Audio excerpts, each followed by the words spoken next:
the Pitaway School, where we actually had to tear down part of the wall and create a doorway so we could have that available, the visibility, if you will, of our staff. The Mendez School, I don't know if you remember, but the nursing used to be in that first front area. As you walk in the neighborhood, the multi-age, and there was a nursing suite there. We've actually changed that. The nursing suite is now down by the auditorium. They've overtaken that entire suite of offices, which used to be the principal's office years and years ago, when that was when the superintendent's office was actually in the Mendez School. So we've done a lot of work this summer preparing the rooms. We're maximizing, I should say, no more than 15 students in a classroom, which allows for 6 feet of distance across every classroom. We will not see 15, rarely would we see 15 kids in a class anyway. Based on early indication, 13% of our students, so of the 2,800, will be choosing remote learning or have chosen remote only learning. So what that means is we're in the process of designing remote plans for those students, and then regrouping our students based on what we have remaining. So I will end it there and open it up to you folks. All right. I'm tired listening to you. It's so Right? much information. I apologize. No, I'm just kidding. Yeah. I have to say, and we might have already told you this, but I have to say that the tour of the buildings, to see it directly, was eye-opening. I thought it was well planned. It was a great idea, and it was amazing. Each school, the challenges you have because of the different age groups. So I think I can speak for everybody for the board, but thank you for having that, because it brought to light a lot of the concerns that you're having. Sure. So I'm going to just go around just based on who's on my screen here. Ron, do you have any questions? Not specifically. I mean, what a heck of an undertaking to have to, look not only at the in-person, but also the online, which, obviously that's, I'm sure, more of a parent thing for the most part than a student thing. But, what an undertaking. What's your feelings about how do a lot of the teachers view the in-class component?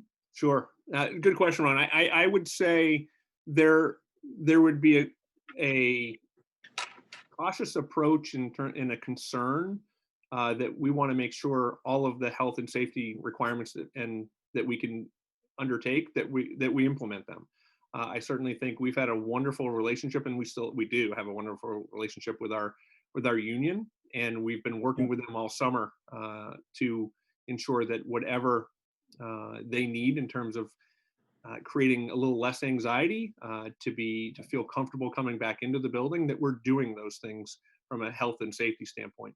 I would say it's probably, like many districts, and same with parents, it's probably about 50-50, right? In terms of the comfort level of coming back in, and some are concerned for their own health and well-being. Some are concerned that families didn't take COVID seriously over the summer, and how that impacts us. And I try to remind everyone that we are looking at the data and the metrics every single day. I do anyway, and Ed and I talk daily, and we talk about what the numbers look like, and what does a positivity rate mean, and what does it look like in Ashland, and remember, Ashland's different than Worcester and different than Boston, and how we're approaching things. So I certainly think there's some trepidation, Ron, but I think overall, I think they feel comfortable that we have listened, and that we are doing everything we can, and that we are not afraid to pivot should the data and the science say, hey, you need to pivot. Well, I like the fan idea. I like potentially the tents outside for getting them out there. Yep.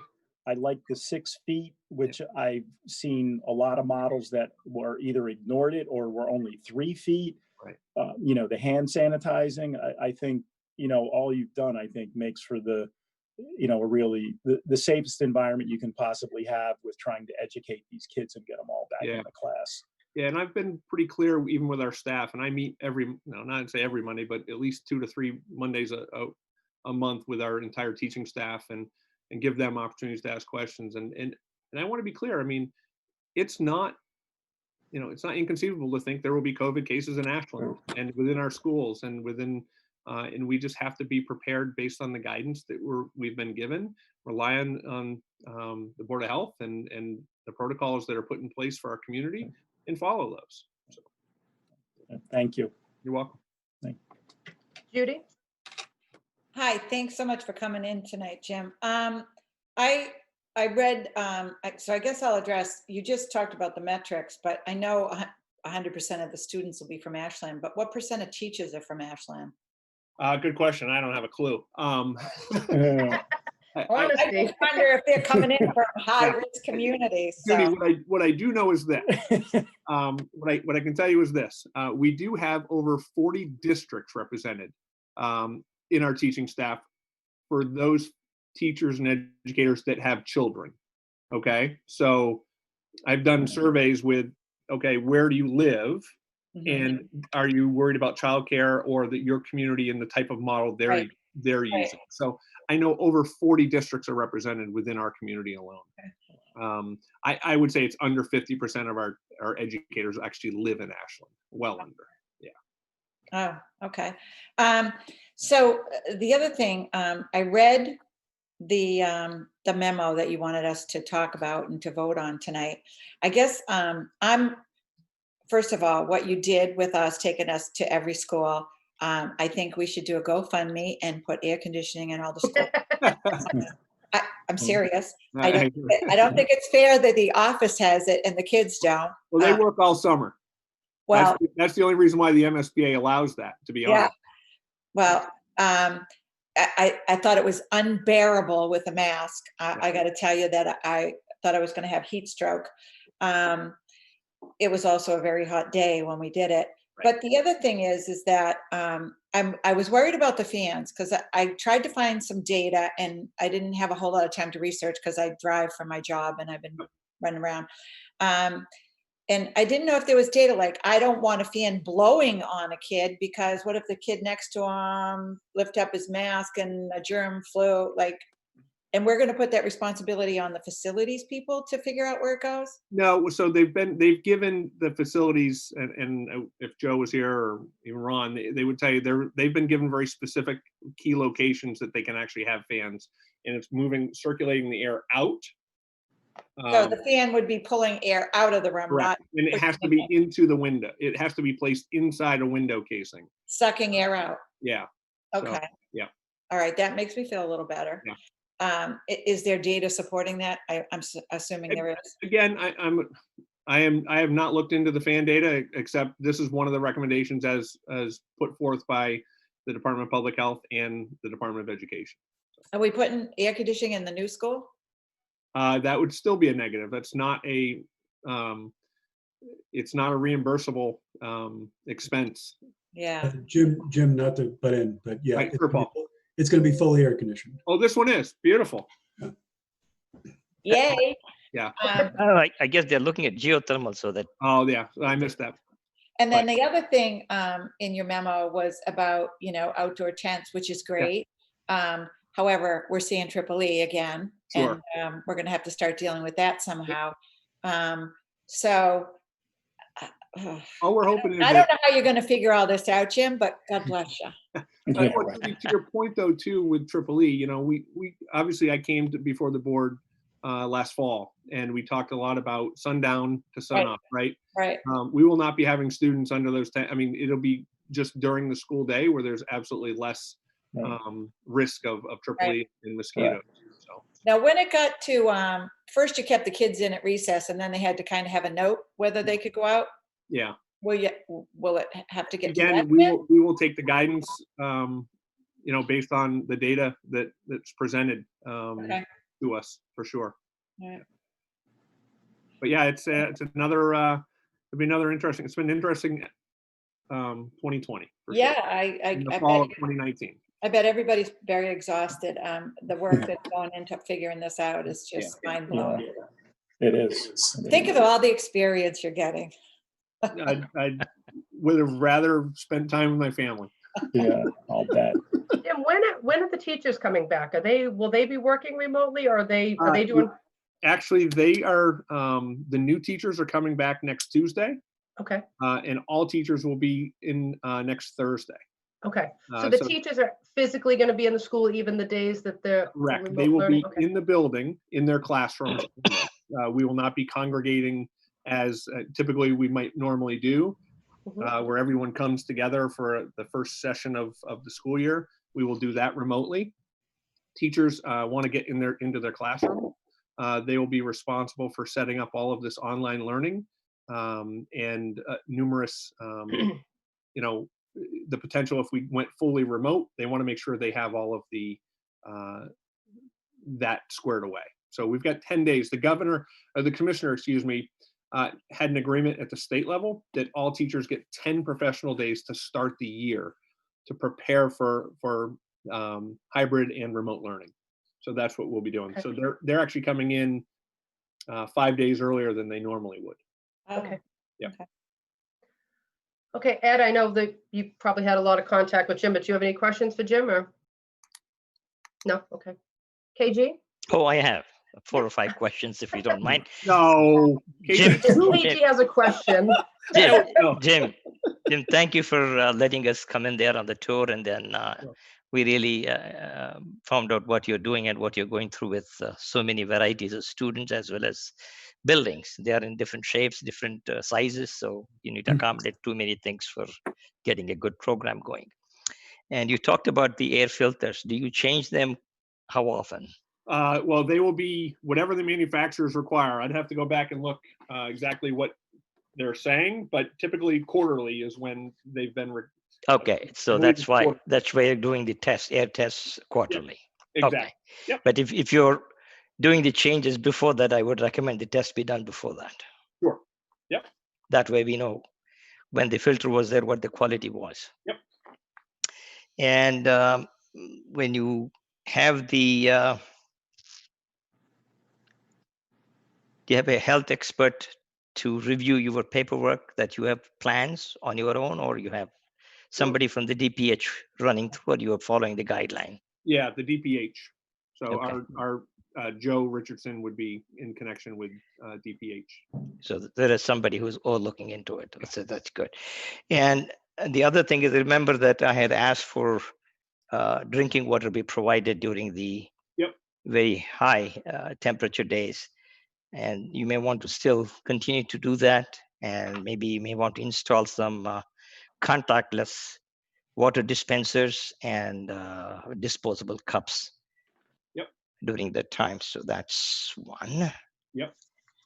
And also, have you gathered any information from other states where other schools have opened up, and then what their experience happened with any similar models as what you're proposing? So the answer is no. We have not reached out to them. We're certainly following the states that are reopening. Mhm.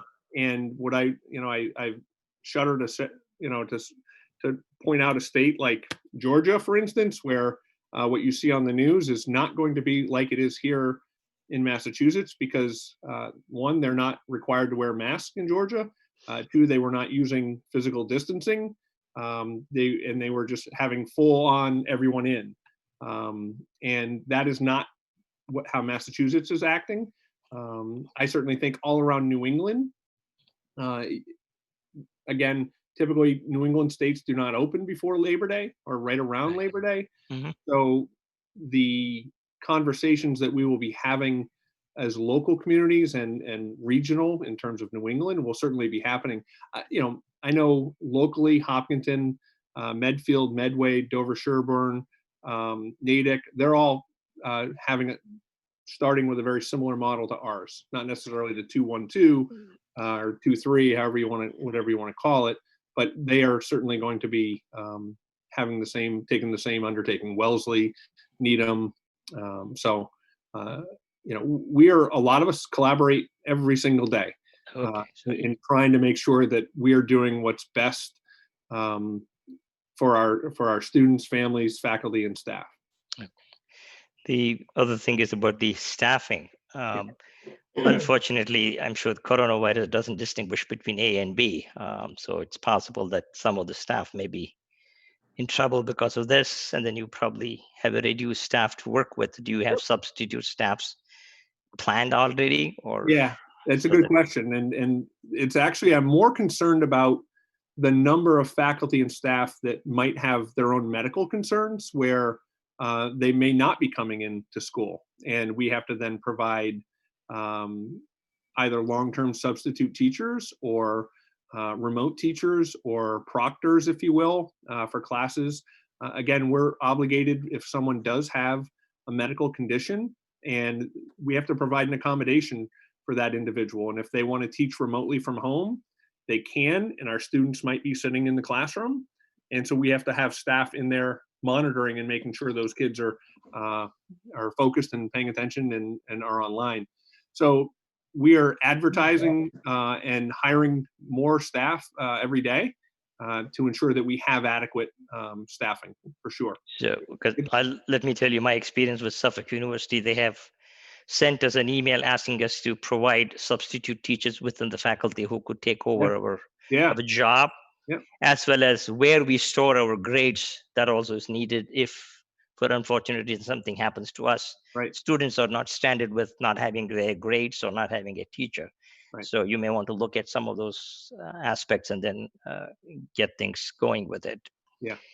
And the other thing that I have is the students who come in on Monday and Tuesday, or they have an assigned seat during that time period? Assigned seats? Yeah.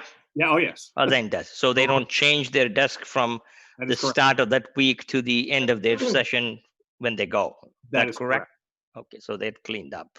I had one more one. If I remember it, I'll send you an email and get it to you. No worries. Yeah. Okay. Yeah. Yeah. No. Again, we are trying Thank to you take again. precaution. Yep. Sorry. Yep. No, I was just gonna say, I have to say that I really did like, I mean, I know we've talked, many years in a row about using fans in the school, and I know this is an extreme situation, but I think the information you gave out about the hot, humid days, I mean, I think that's a great document, and hopefully we can use it again in the future. Yeah. Because I know it's been a concern of the boards. Yeah, it has been. And I think, and I had mentioned to school committee when I sent it as a draft to them to say, listen, there are certain things that are definitely within the purview of the board, of your board, right? And that is one of them, as is, when we're looking at COVID cases in our community, what does it mean to shut down? Right. So I think it's critically important that we share that document, those documents with you. So Yeah. I got that question here. Do we have a trigger point where you're going to say everything is going to be online? Is that already set in ground? Is that trigger point? No, so that I sent that in tonight, and I apologize. I was working on it today. Last week is when the Department of Ed and the governor sent out a graph, if you will, of I'm going to call it a red light, green light, metric system. And within that metric system, they're looking at cases per 100,000 within your community. And then they've calculated that, obviously, and every Wednesday they will publish that.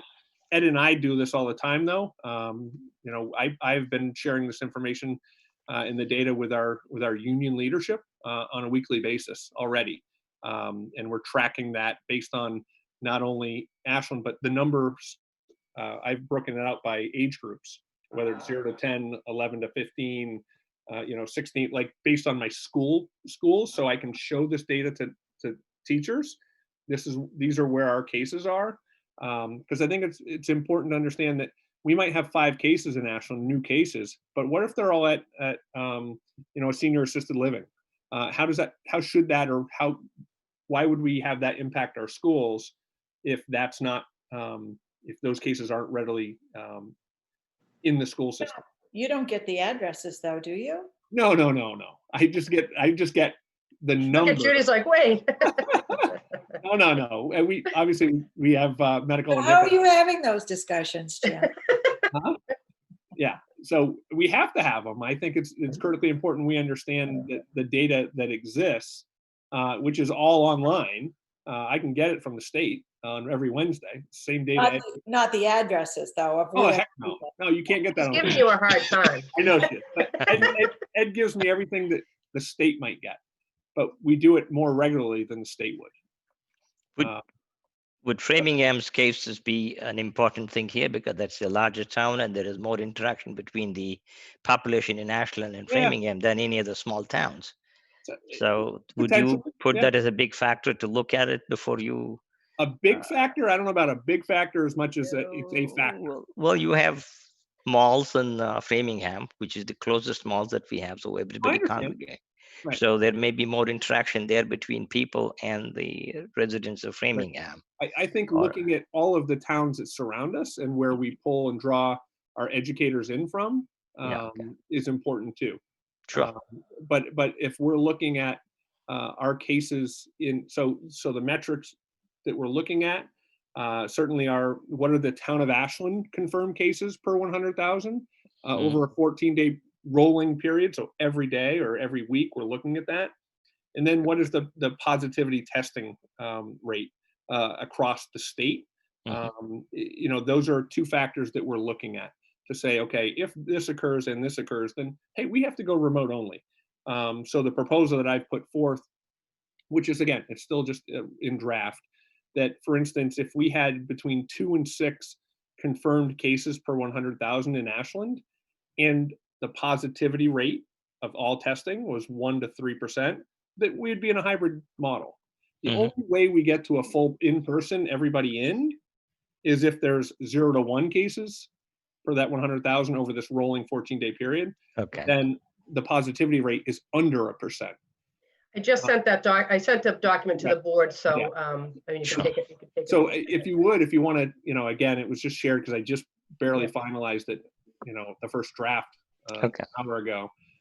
If you want to read it and provide feedback, that'd be great. Okay. But the one thing I can say is not only do we need to look at the state data, we need to look at the local data. Like I said, Middlesex, somebody said, oh, why don't we look at the county data? Well, Middlesex County is so large. Right. And what's happening in Tingsboro and Chelmsford may not be indicative of what's happening in Sherburne and Ashland or Holliston. So Yeah. Right. So, but yeah, this will be an important and we're going to look at the data every week. So on Friday, we'll make a decision for the next week. Are we still in hybrid, or are we in remote learning? Over a period of time, we will continue to look at that to ensure that we're making good decisions for our faculty, staff, and our students. Thank you, Jim. Thank you're you. welcome. I really appreciate you coming here and then explaining us most Yep. of the stuff. Thank you.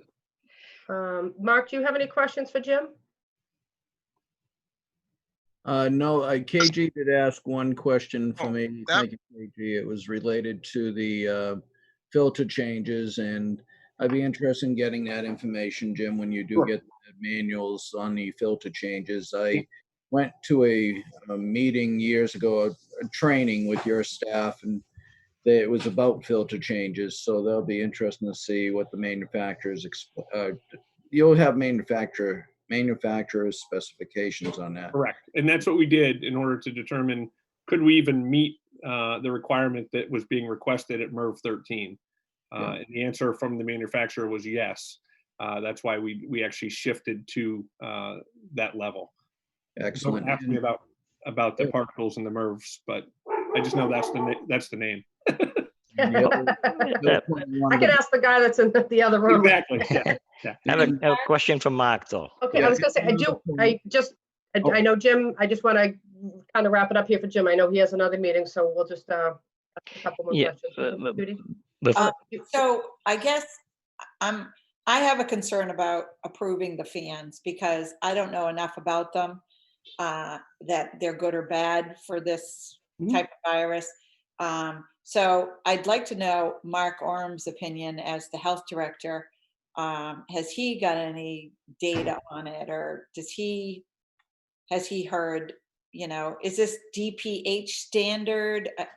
I feel funny saying I think this is okay and the Board of Health approves it if I don't really know if it's good or bad. Well, Mark, before you speak, I think in general, I mean, I think what we'll do, because we're not approving his plan, we're just giving him our consensus, if I understand it correctly, Jim. Well, So, note that the Board of Health recommended or something in the note that he had sent. No, what I said was we have to understand the school committee is the one who approves the plan, but what I'm asking for is the Board of Health gives me consensus that they are in favor of the plan that I've presented to our community, that from a health standpoint. So that you're- what Judy's saying is the air circulation is good, but we don't know the fan is the best thing to do. Is that what you mean, Judy? Yeah. Right. No, I understand that. And again, What if it turns out to be like something that spreads it? Then well, again, I'm only hoping that because I'm following the guidelines from the Department of Public Health that we're doing the right thing. Right. I would completely agree with that. If you look at, basically what the data says, that's why they don't want, a ton of people inside, but you can have people outside much more readily in a socially distanced area. So, I think, I'm not saying you have to have it blowing in somebody's face, but you're actually just using it as a vent to circulate air. To circulate more air, which I think is the right thing to do. It's much better to do that than to have 15 or 20 people in an enclosed room that doesn't have significantly, good, air circulation. Mark, did you want to say anything to that? Or? Diane, no, if I can find that data that Jim used, it seems appropriate. You want a fan out, you want to circulate the air, but obviously out the window, not blow any air currents onto the students from one student to another. Right. The whole purpose was not to allow that air transfer to go by people's faces. So I think the ideal way is what was noted. And Jim, if you can share that DPH, Yeah, I will. Yep. would be great. The other option is to create a ductwork to draw the air vertically up and then move it out. That's one way to do it. That way it doesn't go by the next student. It goes up, all the vertically up, and then takes horizontal route. If that's possible, that means extra ductwork inside the class to be created for that purpose. And there's one question for Mark that I have. Have you ever heard of people using UV light to kill the viruses inside the ductwork, Mark? Yes, I have. In fact, I was just reading or heard on the news just recently, or it was in Boston University's journal, I get, that's being studied. It's been around for years, and ultraviolet light is a great disinfectant method. It's a matter of how it's worked within the ventilation system. We did actually look into that and had our facilities maintenance, Joe Richardson did look into that. And there's major concern with regard to the constancy of the UV lights in classrooms on students and folks. And I get if you're able to shut it down when the kids are in and then turn it on after, that's one thing. So we have actually invested in for our computers and our computer labs and a lot of our musical instruments, smaller UV wands, if you will. That we'll be using but again, only the teachers with no students present are going to be allowed to use those. But if you install them inside the ductwork, then you don't have to worry about it. They can be constantly on. The only problem is that the ozone that it creates, that's where you need to worry about it, the ozone mixture that you need to worry about it. So right. And again, there may be some devices which can do this properly. So Mark, if you have something that is available in literature, pass it on to Jim, and maybe he can explore and look at it. So that maybe, this may not be there in 3 months if everything comes clear with this vaccine. So I actually saw something on UV light. Actually, it wasn't in the journal I was reading. It was actually on TV. It was a news article. They showed a robot in a hospital that sends out UV light. And I can't remember the show I was watching recently, but there's various methods of treatment with UV light. But as Jim said, it's got to be consistent. So we can look further into it by all means. Yep. All right. Does anybody have any other questions? None. Jim, you don't have to elaborate on this. Just two things. Maybe for me, I don't know about the rest of the board. Is the decision to potentially switch to remote learning based upon this graph and chart that you gave us, is that strictly by each individual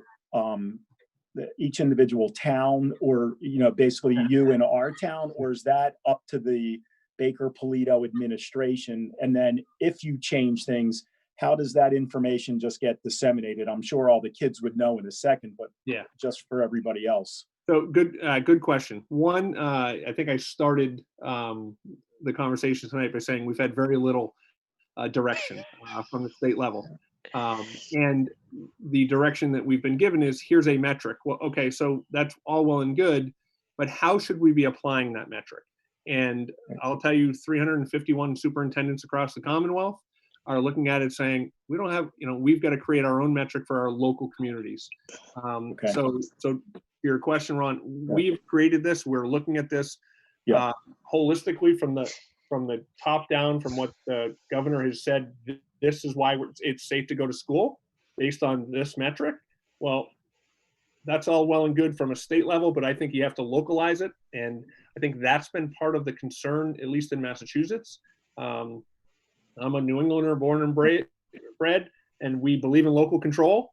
And sometimes a little bit of the larger control is not a bad thing. But we're at the point where they're pushing everything down to local communities to make decisions. All right. There's an auxiliary question that I have. If a teacher from who's working in Ashland, a resident of XYZ town out there, and the XYZ town declares that it's going to be online for them because it's bad, what would you do for the teacher, whether to come her into the school here and do it, or make her to stay back? You mean if they have children, or if they're just... No. If that town feels that the school shouldn't be held in person. Well, they're employees of... Right, but what will happen to the teacher? They're employees would of... Would you allow her to come in, or would you say, look, your town has declared as bad, so stay back there? No, that's they're only dealing, if they declare it, say, remote only, that's because they're declaring their schools are unsafe to be in. It has nothing to do with our employee, right? I mean, they're working in our district. No, if the case is there. No, I know. They're not following what the other communities are doing. Right. Yeah. Right? I mean, obviously, if there's an exposure, they need to report that, but it doesn't have to do with where their community and how their community members are. So you have some means to measure that. Yeah. All right. Thank you, Jim. You're very welcome.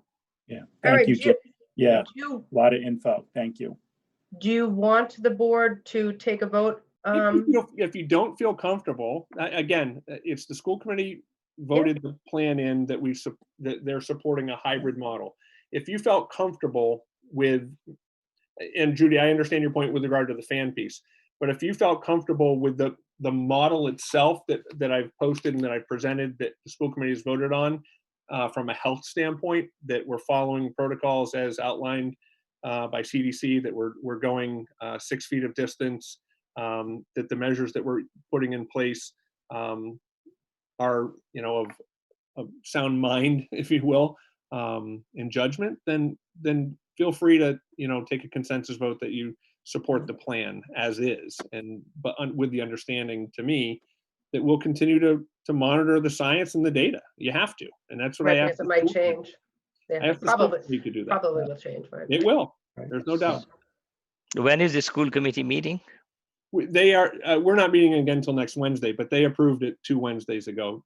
I think if they approved it and they didn't want, our opinion while they were developing. Well, it wasn't that they didn't want your opinion.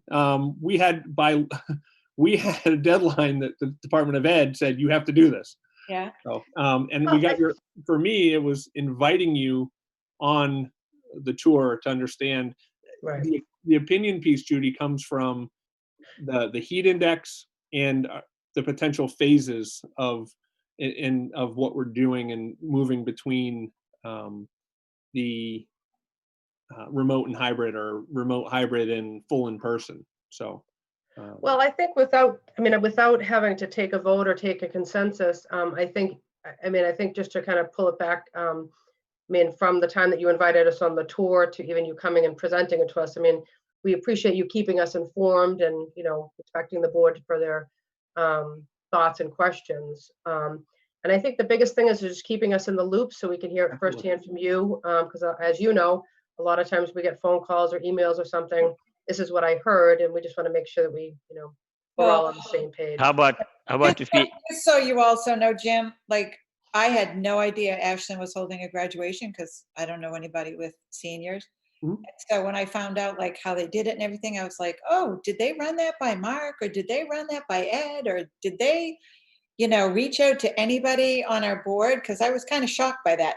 I know technically, you probably didn't have to because you're educational, but I'm kind of surprised that nobody wanted any expertise from the health director on that. I know they did in Framingham. Okay. KG, were you going to say something else? yes, is it comfortable enough if you can agree on saying that some best means of air circulation when there is need for it? That a good statement to make it? They need Jim? AC. Yes, that's fine. Is that Yeah. workable for you rather than saying that particular plan? Yeah. So Can I make a couple comments before I forget? Just hang tight for me 1 second, Mark, just because I'm trying to, To a vote. hang tight for me. is that- So what, are you proposing a motion, KG? yeah, I thought that the school will implement the best feasible means to have air circulation when it warrants during high temperatures. I'm gonna like abstain, just to let you I know. was gonna say, let's just let, Jim, respectfully, I think we'll just let it ride because I think Yeah, you it's can, fine. you can Yeah. get the Or, yeah, consensus from- that I think we're all in support of obviously all the work that you guys are doing. Yes. Obviously, a couple of concerns, which, I'm sure you'll listen to. But Mark, very quickly, because I know Jim has to run, did you have a question? Yeah, a couple comments from the, I saw the governor's update today, Sorry, Mark, Oram. and I was just wanting to know, did the school get a grant from the Food and Education? The HIP and SNAP grant? Just because, does this have to do with COVID, Mark? Well, this got to do with the schools, so they're reopening. Yeah, I was gonna That's- say, but that- if it gets into operating stuff, but I think we'll talk about it another time. He should go to school committee for that. Yeah, do you have any questions related to the reopening, Mark, at the COVID? I just know that it's not going to be hyper. It's not going to be hybrid. And I know it's not going to be remote full time.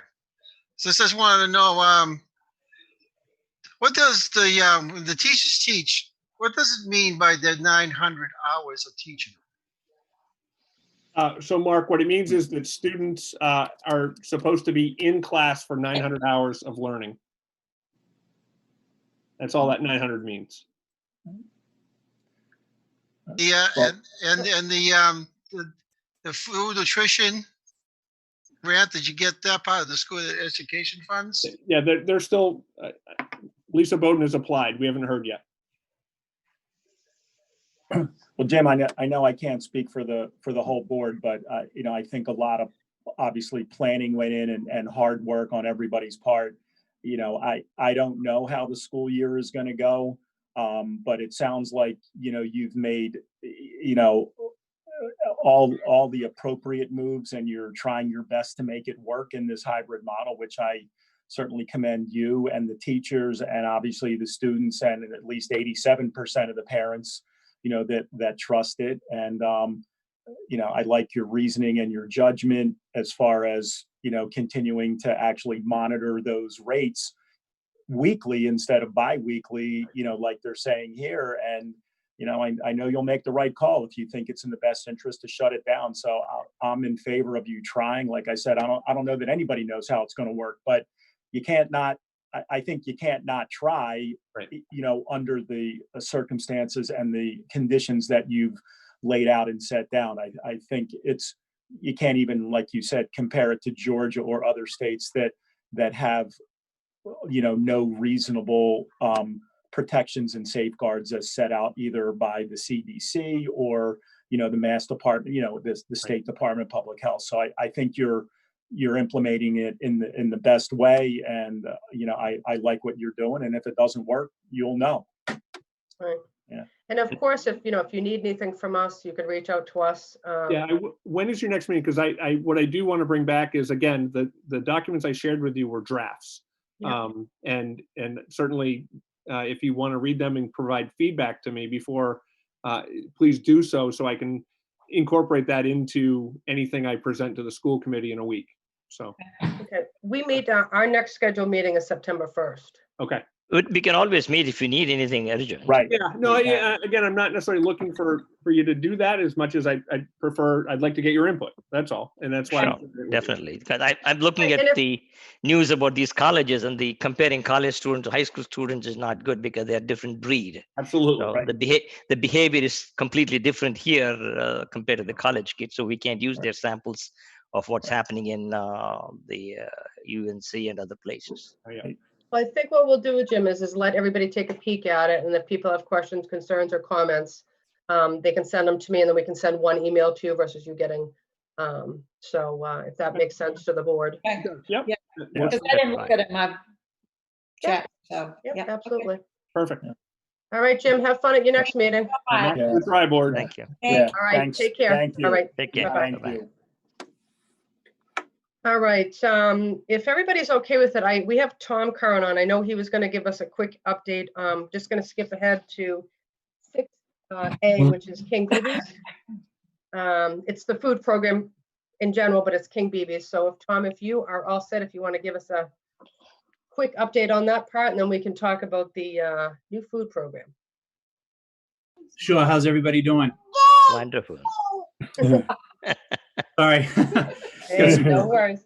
That's awesome. So I've been sifting through a barrage of emails and correspondence from King Beebe's tonight. I know Sergeant Berman went by there today to assess if the refrigeration was working or not. Nobody was there, but the owner of the gas station apparently let Sergeant Berman in, and he found the refrigeration to not be working. However, I did get an email from the owner tonight, and I think I forwarded it to the board, saying that he actually purchased a new refrigerator apparently. He sent an invoice over. He said that the refrigeration was all turned off because he hadn't been operating. So I'm assuming he did that to save on his electric bill or whatever. But I said that I can come by there tomorrow night to conduct a follow-up visit to assess whether or not that refrigeration is working. And more importantly, does he have enough refrigeration on site to support the menu that he's advertising? And then the other thing is trainer did send over an enrollment confirmation that they are signed up for a Serve Safe class. So Tom, I'm going to make an assumption that we will not allow them to open their doors until after they take that class and get certified. Yeah, that's up to the board. I mean, I don't know. I'll have to see how things look down there tomorrow night. I don't think we will allow them, Mark, correct me if I'm wrong. I think they're right. They have to have at least one certified on. They have to correct the violation first of all. That is one of those violations, isn't it? Well, right, but if they get the refrigerator up and running tomorrow and they don't take, I apologize. I was trying to flip through the emails as well because I know. We got an email from a certification manager that they were enrolled and. Yeah, but that's Right. But they needed to be trained enough and then have to have a certificate. And Okay. that is a requirement on that sheet which Tom Curran issued to them. So that has to be cleared. Right. One other question for Tom. Sure. KG, just hang tight. Hey, KG, hold on a second. So Sure. Mark, am I understanding correctly that they have to have a certified food manager on staff to open, correct? That is correct. Now, if they've had a loss of a certified food manager, and Tom, correct me if I'm wrong, within, say, the past week, they usually have 2 months to get a new certified food manager, but they do need to prove that there is sufficient knowledge within the people running the facility until that time.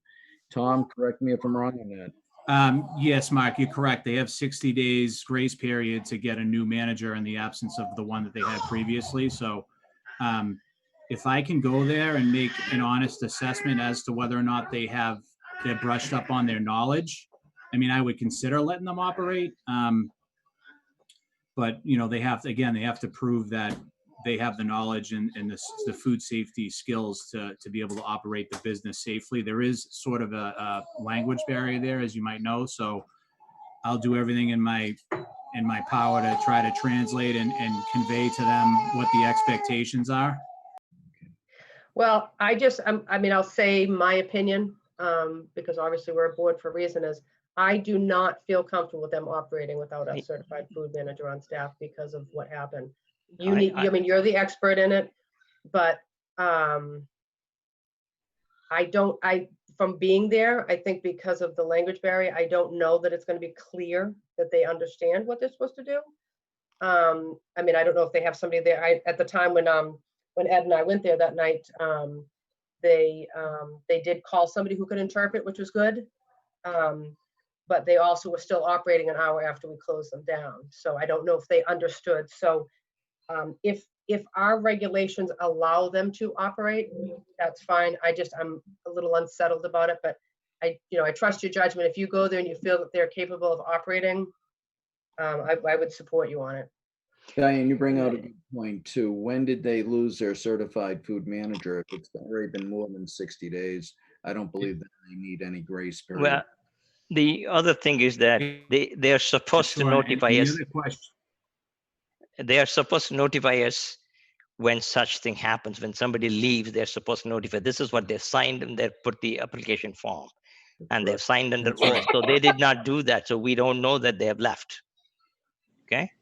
The other thing is that he said he sent an invoice. Has the refrigerator unit has been delivered that you know of, or just an invoice that he purchased? I'm not sure. He's saying in his email that when Sergeant Berman went there today, he wasn't there, and that all the refrigeration was not. He purposefully shut it all off because he hasn't been open. So there would have been no way for any of us to verify if it works or not because it wasn't turned on. So I sent him an email this evening saying that I can come by there tomorrow. However, all the refrigeration needs to be at below 41 degrees so I can verify whether or not it works. Check with him whether the new refrigerator has been installed already, because otherwise, if you go there and if you find the same old one and then which is not functional, then there is no use of your inspection. Right. He's claiming that he bought a new one and he sent an invoice, so I will verify that. Buying is different from being delivered and installed. All right. So so looking at this information, first of all, just for the record, they signed up for the class on the 11th of the month.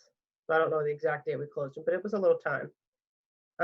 Then on the 13th, they paid it. And the exam isn't until the 20th. So that's what, this Thursday? So, I mean, I'm just playing out the scenario, if they're good, but how long are we going to take from the 20th? Like, I don't know if they're going to pass. I don't know. So it's just something to consider, I guess. So Tom. Yes. They're going to have you go out there tomorrow night to look at the new refrigerators? Yeah, he was asking me to come out to look at the refrigerator because he seemed a little perturbed that, we went out there, but we went out there to see if, with justifiably so, to see if his, what kind of shape he's in, and nobody was there. So, but does he think he's going to have him there tomorrow? Like, I don't want you to waste that inspection if he's not even going to be there. Right. And now, so probably bump it out till the 20th, just to see that he has the certificate in hand or proof that he passed the test. Yeah, and also I think the school gentleman said that he will mail the certificate also, right? So Tom, and I know you know this stuff, I'm just stating it because this is just how I operate here. So the person who's listed on there, I don't know if that's the person who's MIA, so to speak, because they're listed on the Malden inspection report. And the Malden inspection report, again, I consider that deplorable. That's politically correct. Hand washing was out of compliance. Cooking was out of compliance. Separation, segregation was out of compliance. Surface cleaning was out of compliance. So I don't know if he's trying to send that to us I don't know what his rationale was. I mean, that's not something I would want to share, but. I didn't know either. I thought you got that, Tom. What's that? I thought you got that. He sent that to you? he emailed me that Oh my gosh. inspection. So Yeah. Now you I don't definitely know shouldn't why- let them open up until you're sure. Oh my That gosh. was one from Malden. Right, just so Yeah. everybody knows, and I did state it, I think it was at our last meeting, is I That's called crazy. Malden. No, You did. you as well, you should have. I did. I Yeah. contacted them the next day, like I advised everybody. I Yeah. contacted them because they didn't know that they had another store. And I explained the situation we were having about the person in charge. You Okay. know, it's listed now. Exactly, it's what's going on is this person's listed as being the person in charge in Malden and the person in charge in Ashland. So If the gentleman had works no full-time sanita- both places, they had no certified food manager posted. Yeah. Right. So I just, Yeah. you Well, know, it's the same stuff in both places. right. So if you I'm want, not you can keep us I'm not up. convinced they can safely run the business if we're Right. seeing a inspection report from another town where they have another location with paralleled violations to what we're encountering here. Well, Yeah. that's what I question, if they actually know what's going on, because if you had that, I don't know, I'm sure everybody here would say they wouldn't submit that to us. So Right. they may not realize what that says on that inspection report in Malden. So Mhm. I'm sure they don't if they're telling us all the things that are out of compliance, thinking that's good. They obviously did not read that. Or right. couldn't And they only, couldn't it read looks it. like they only signed one person up for the Yeah. CFM class anyhow. Right. So then we would have to say, okay, that one person is going to be there all the time. That's not, I don't think that's feasible, you know? Right. this makes me to add 2 more questions to the permit form. Yeah. Uh-oh. Okay. Yeah. Yeah, to ask them a Um, question whether they have another establishment in another town. Yeah.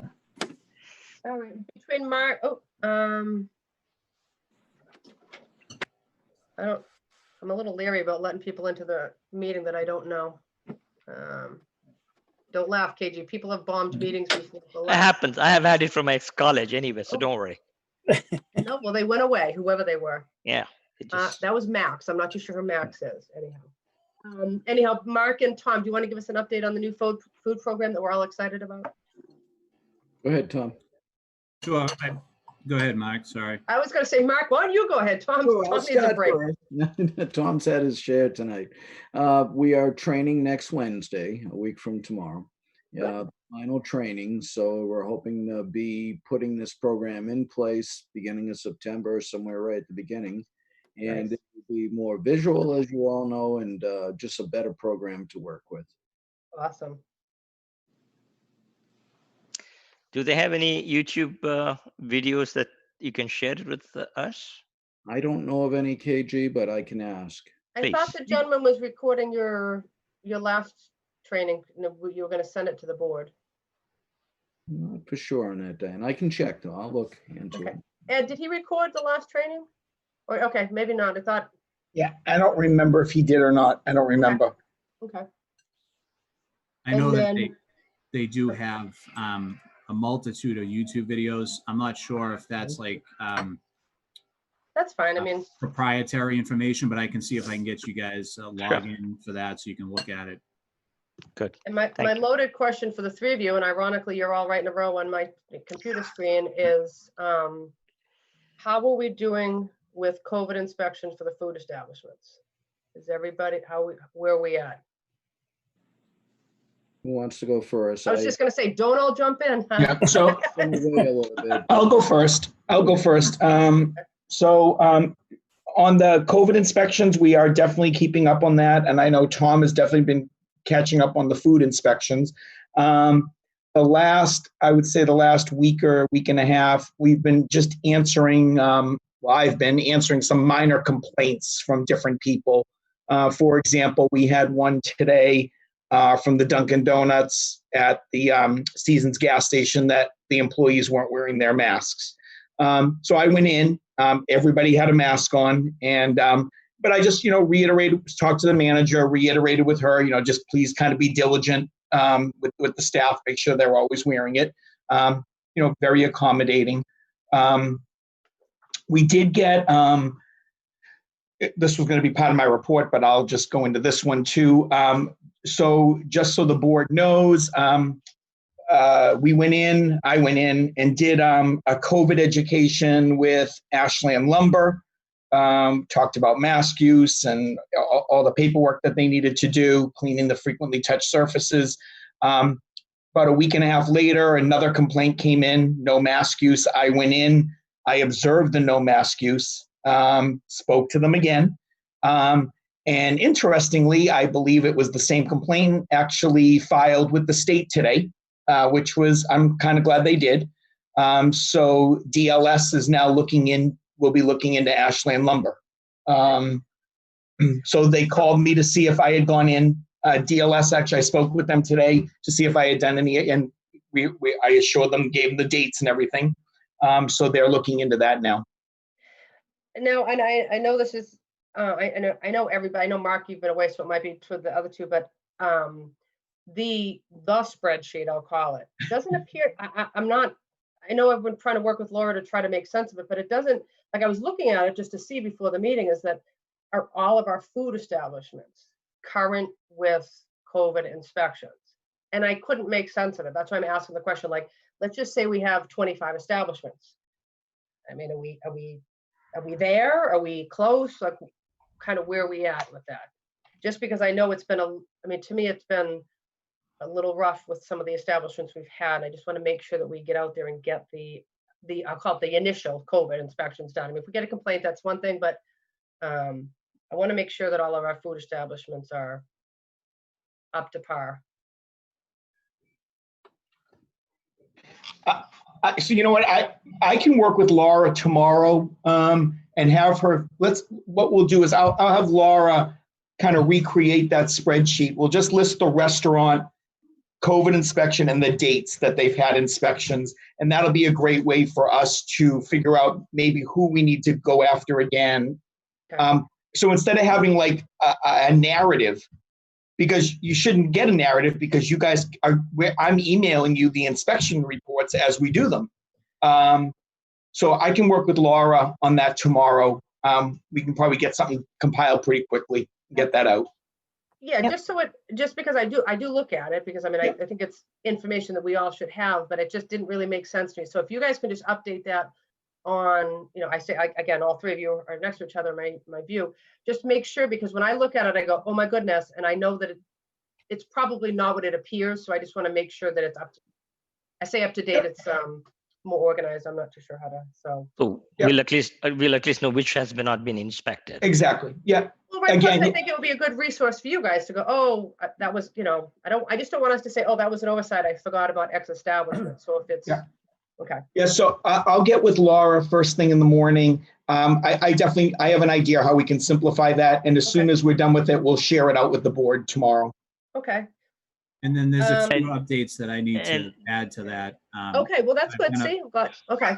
I've done a bunch of inspections over the past week or so, so I need to go in there and put some updates in there. The other thing is, I mean, I know obviously Laura is here on the meeting, but I mean, if you have inspection, I don't know how you guys do it in the office, but if you have inspection reports that you send to Laura can just go in and update it with the data, the date. You know what I mean? I try to put in the notes section of my food inspection reports that, they were found in COVID compliance. I don't just put all the bad. I try to put what they're doing correctly in the bottom. And I try to get into that spreadsheet and update that information. Well, and if you need help, I'm speaking for Laura, but I'm sure if you need help or if you want her to fill those in for you, because you get them to her, like, you know what I mean? So just get them to her. And the same thing for Mark. I mean, just send the information to Laura. I'm sure she can update it because she's in the office more than you guys. So should it just say that it was done, or does it need? No, Laura, Laura, I have a sample and I can work with you in the morning and show you what I think we should do. Okay, sounds good. All right. Ed, I have a question for you. Oh, wait, well, hold on. Just hold on 1 second for me, KG. Okay. Sorry. So just regarding the food program inspections, is everybody all set with that? And then we'll move on to COVID because I can let Tom No, I do have one question for the food inspection also. I know that Tom did send an email about the presence of the certified food manager in all the establishment. Has anybody responded to it? Do you know of, Tom?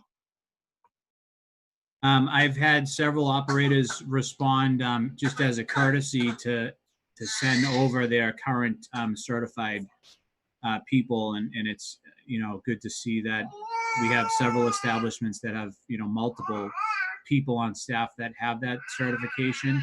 I know just off the top of my head, TJ's is one of them. Doragon Ramen is another. So I think we're in good shape overall. I mean, you're always going to come across some bad actors, of course, but maybe you should put the people who have not responded with anything on a higher priority to look at it, so that we can work with them to find out that they have or not. And and again, it's kind of a side note, but if we find that some establishments are interested, but they don't have the resources, I mean, it might be beneficial to maybe see if we can pull together. I mean, again, it might be virtual at this point, or 6-foot distancing, but maybe we see if we can pull together a location and exams for the people who want to have more people. So we could also promote them, just encouraging them to get more people. So that might help too. So. Absolutely. All right, Tom, well, I know you'd love to stay on our meeting with us because you don't have anything else to do with 2 young babies at home. But we're going to move on to COVID. Again, you're more than welcome to stay on Thanks, the Tom. meeting. Okay. Thank you. Tom. Thanks, everyone. Because Tom does COVID, he may just listen in. I would suggest that because he's part of our COVID team. So, and then I would say go back to those beautiful babies of yours. What? Yeah. Okay, I'm confused. What do you mean he's part of our COVID team? We just talked about the food inspection part of COVID. Inspections, he overviews COVID as well. No, I know, but we just went over the food aspect of it. Okay, so there was not. That's what I was talking about. Yeah, no, I mean, we already went over the food part of that part, and now I think Ed's just going to give some updates on stuff, right? Right, but I will say in closing before I go, I just want to say I'm just very pleased overall with the level of communication between Mark, Ed, and myself.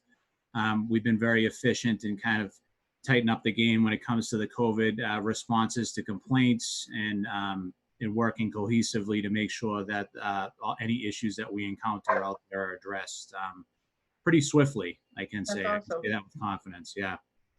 That's good. Well, thank you guys, and keep Was up it the as good. swift as Diane and KG and Ed going to Pizza BB the other night?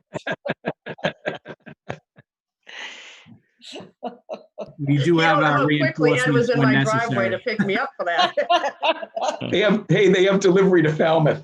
Oh, God, that's funny. That was funny. All right, Ed, you're up. All right. Hi, everyone. So I've got quite a bit tonight. I wrote myself notes so I didn't forget anything. I'll go quick. So some of you may have seen a news article that came out last week that some of the National Guard testing of the nursing homes, that some of those lab samples went to a lab where they had many false positives. But I was able to confirm any of the samples from Ashland did not go to that lab. So our numbers are accurate. So I was concerned that if any of you saw that news article, that you would think that maybe our numbers were off. No, we did confirm, and I did speak with Dutch a couple of times about this. None of our samples went to that lab. Okay. And that lab is currently offline with the state. So I just want to make sure everybody was comfortable with that. I do want to point out Chris Doyle from Shaw's contacted me on Monday. I think it was either Monday. Yeah. One of the things he was doing, I got him in touch with Laura so they could pay their fine. He also reiterated to me that they were very embarrassed by the condition of their store. And he just wanted the board to know they've already made some management changes in their departments. I went into Shaw's on Saturday, and you can totally tell the difference.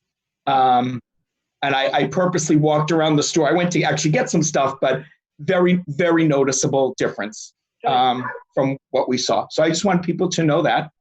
Our cases. So since last Monday, we've gotten 3 additional confirmed cases and 3 probable cases. The interesting thing about this week, the 3 confirmed are all from the same family. So very contained. And we are tracking the probables. So if any of you, if you have concerns about that, we are. Myself, Nancy, and Amy, we are contacting all the probable cases and making sure that they're getting a PCR test. Last week, the Department of Public Health did send out an email to all healthcare providers and to labs, making sure that if people come in and if they're going either for an antigen test or a antibody test, that they're getting a PCR at the same time. So DPH is very clear about this, that the only confirmatory, is that a word, confirmatory test is the PCR. Okay? So we are definitely keeping tabs on all of that. And I don't know if I mentioned at the last meeting, did we talk about us possibly getting our own testing machine? I just wanted to let you all know where that is. So We did not. Okay, so I've been trying to think outside the box here a little bit. And I said, well, why can't we come up with a way for us to be able to test our own employees in the town in the event they think they've had an exposure? Instead of making them go to their own doctor or to one of these walk-in clinics, wait in line for 3 or 4 hours, whatever it might be. I said, well, why don't we just get our own point of care machine, figure out how we possibly could do this. So I did some homework, and I can send everybody the documents on this. So I saw, it looks like the most popular machine out there right now is made by Abbott Labs, and it's called ID Now. It is a PCR testing machine. So swab the nose, stick it in the machine, and in 10 minutes you have the result, positive or negative. I thought, especially potentially for the teachers, this could be really beneficial, especially if we had a teacher that they thought was exposed, or if we had somebody that had to travel and we need to get them back to work, an easy way for us to do some testing. So the first thing, my first stumbling block I found out was that we would have to be, the town Board of Health would have to be kind of certified as a lab. So there's a thing called CLIA, which certifies you as a lab. So I spoke with the Department of Public Health, did the entire application process, and under the emergency, we can be certified as a lab. So I did send in the paperwork, and we've already received our CLIA number. So I've been working with Jen Ball and with Jim Adams on figuring out a way if we want to get this machine and start doing this. So there's a couple of different avenues that we can go. One of them is we can buy the machine basically for $5,000, and then you buy kits of tests. Each kit has 24 tests. So what that does is it brings down the cost of a test to $41 per test. Can we also people's insurance through our So I spoke with Susan Huey, who does the benefits for the town, and she did reach out to a couple of insurance companies, and they said, well, we've never heard this before. So for now, I'm going to say no. Doesn't mean that we can't maybe try to twist their arms a little bit, because think about it. If for example, if I go to Carewell, they're billing me $165. They're billing my insurance $165. Well, wouldn't they rather get a bill for $41? So again, tests were free. Am I wrong? I'm sorry? I thought COVID tests were free. Only at some of the state testing sites. Oh. Yeah, so like the Keefe Tech site, that is in the Marlborough Hospital, those are being paid for by the state. But if you go to a hospital or you go to an urgent care, you're paying for that. Okay. Yep. Is it copay? Yeah, exactly. Yep. The other option is they will give us the machine for free, but we have to guarantee them 900 tests in a year. So Diane actually last week reached out to Sam Wong in Framingham to see if this is something they may want to partner with us about. So again, we're kind of working out the logistics and, seeing if this is something we think we might want to do. So wait, So just to, this would be done by a nurse. myself, Nancy, or one of the school nurses. Okay. So Sam is reviewing it. He was actually very excited about it. And of course, because we're going to be doing the IMA, we thought we should see if we can maybe partner in this. Like Ed said, Ed's name is on this paperwork, and he's the one who got it approved. So he, so he can be the director, if you will, being he's an RN besides a sergeant. Right.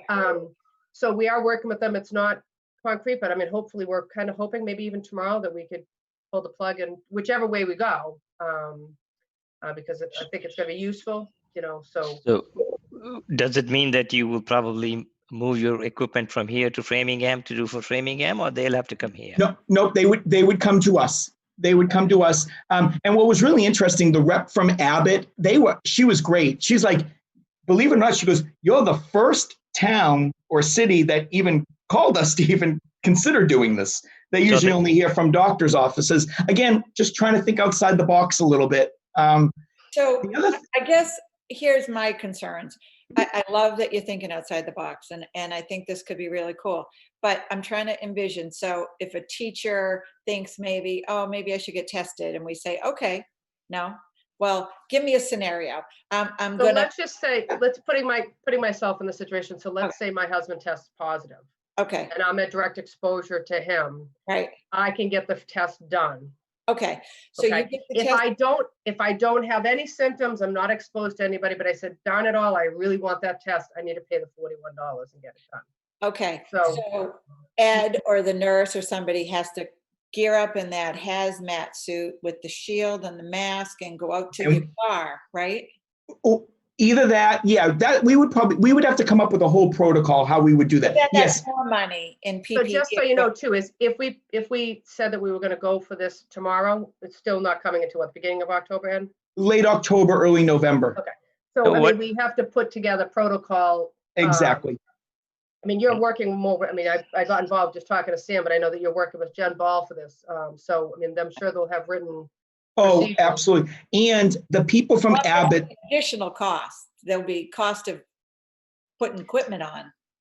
Yeah. And again, don't forget, a lot of the PPE equipment now can be reused, like the gowns, like they get wiped down now after, and they get wiped down with a chemical so they can be reused. So it's not going to be put a gown on, throw it away. We don't do that anymore. If the Abbott is giving free machine, are they charging per test? $41 per test. Per test they would charge. Okay. Correct. And you buy kits of 24 kits at a time. Again, just throwing ideas. I just think this might be something, again, and I like Diane's idea, so her husband's exposed. She's now a contact. She's a town employee. Instead of her we give her the option, because I would have to quarantine at home for 14 days if I didn't Correct.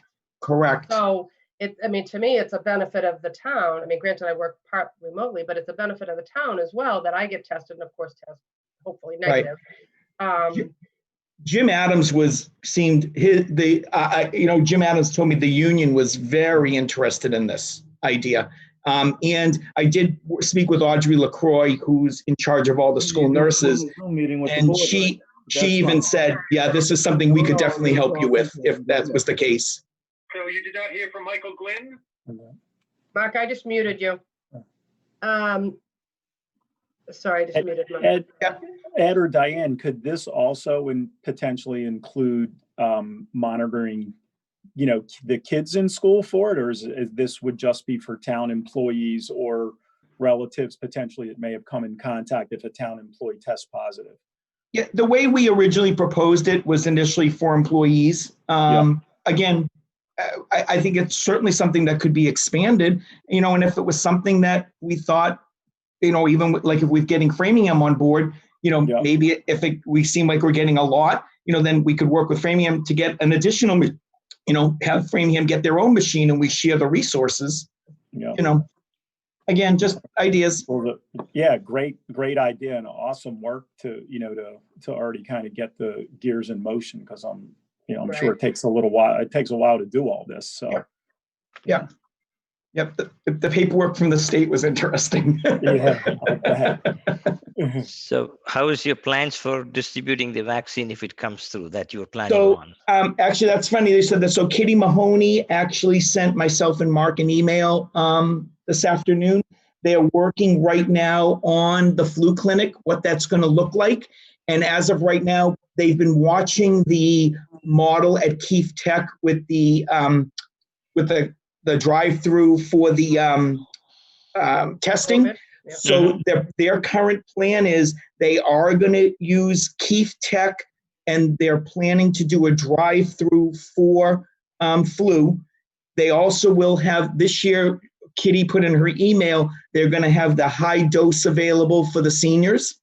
And they're working out, like what we had already been talking about, some type of pre-registration, if possible, where people can answer all the questions online before they even show up, which would help move that line a lot faster. And I know, again, I'm just going to say, just to add in there, Ed, I know I disclosed last, I don't have it, probably have it in front of me somewhere, but that the numbers that Framingham, that were coming in from Framingham are not that high. So they have in the past couple of years done flu vaccinations for us, but they're not hundreds and hundreds of people, just so you know. Correct. Yeah. Like what, you gave the Mark, number. I'll last get you week. that data because I presented it at the last meeting. So I'd like you to take a peek at that. I'm just glad I brought that up last week about when Keith's open. Can they share with Ashton? And Ed, you found the answer for the employees. But then again, why not do it town-wide with Kitty Mahoney and Wong and get them involved with Ashland too? Yeah, we're in discussions. We'll see, We're in discussions. Also, I do anticipate us obviously getting a lot of people for flu because DPH and the doctor's offices are really going to be pushing people this year to get flu vaccine. That's going to be a big push this year. Yeah, the that's reason why I been say made that, Ed, because in the past, Framingham said, we wanted the numbers from Framingham and we got them, but over the last 3-4 years, the numbers actually weren't as high as we thought they were because people, I'm sure, are going to their doctor or the pharmacy. So I'm not too sure how those numbers are going to be this year. I guess we'll have to see. Yep, I think it's going to be interesting. Yeah. And that's kind of my update without taking too much time. One other question for you, Ed. I remember that there was a announcement from Karen Spilka about the COVID testing site for Framingham. Was that for Metro West region or only Yes. for Framingham? No, for anybody. I've had quite a few residents that we've sent over there. We've actually brought some of our employees over there also that needed to be tested for different reasons.